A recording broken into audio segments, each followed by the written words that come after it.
Folks, we all know this has been happening, but I don't think the consequences have been harsh enough if baby boys like this one are still posting after putting out videos like this. Y'all wanted to chant 100 times back and forth, "My body, my choice." Nope.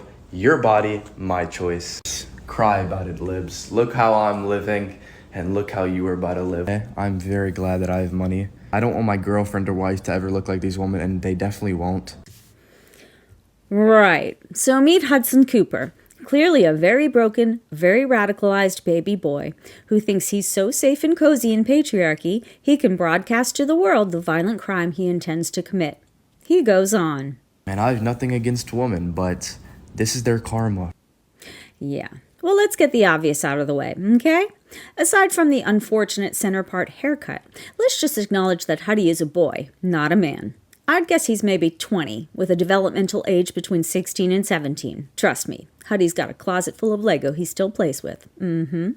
Let's also acknowledge the sheer absurdity of Lil Huddy making any claims to anyone's body given his experience with bodies thus far probably ends at heavy petting and premature ejaculation. But let's go a little deeper, okay? Because there is a very real psychological sociopathy behind this kind of rage fantasy, and his sad little belief that sharing it somehow makes him cool. Well, I think we can assume that Huddy Buddy has enjoyed a whole lot of privilege in his short, shitty life. He probably hit all the milestones late, because Mom didn't want to push him too fast. He's the kid who had terrible teeth from sucking on pacifiers till he was in first grade. He probably potty trained long after his peers, which became a problem in preschool. And Huddy probably suffered a great deal of humiliation in middle school for still carrying a Spider-Man lunchbox. Huddy most likely can't do his laundry, can't cook a meal, doesn't make his own doctor's appointments, and has no clue how the lady parts work. Most of all, Huddy has mommy issues. The biggest baby boys always do. And he probably has a dad whose assholery is unmatched. See, as boys realize they are separate from their mothers and cannot control them, they are forced to develop a sense of self. Boys who are particularly entrenched with mom, as in the Oedipal complex, have a hard time doing this, and they get mad at mom for having to. In their anxiety, the boys then turn to their father and begin to model masculinity after him. If dad happens to be a schneedle, well, baby boy becomes one too. Huddy's dad might be a raging narcissist misogynist, or he also could just be a standard loser. See, Huddy could have been fashioning himself after a man who hates women, or he could have resorted to the assumption that he needs violence to capture a woman because he's just a loser, who nobody wants to date.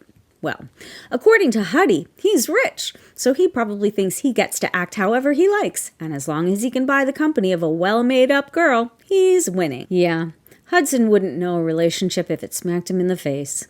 Baby boys like this have nothing to offer, so they get nothing in return. His interactions with women, are all transactional.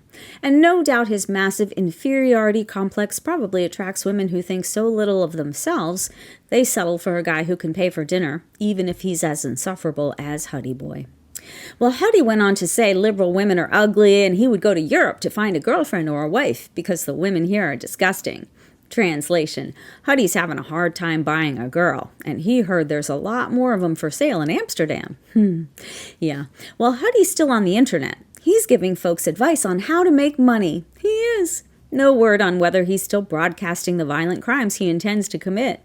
I suppose as a mom, I have to assume he doesn't have a very good one. Because if he did, she'd have put him in timeout, turned off the Wi-Fi, and taken away his phone for at least a year for this stupid video. I do wonder if any of Huddy's neighbors have caught wind of their predatorial neighbor, though. Because I can tell you for sure, if I knew there was a baby boy in my neighborhood saying shit like this, I'd have paid him a visit along with my nice large husband. I'd have figured out how to contact his folks to let them in on his criminal intentions. I might even do a little research to find out where Huddy likes to eat, where he goes to the gym, where he gets his center part haircut.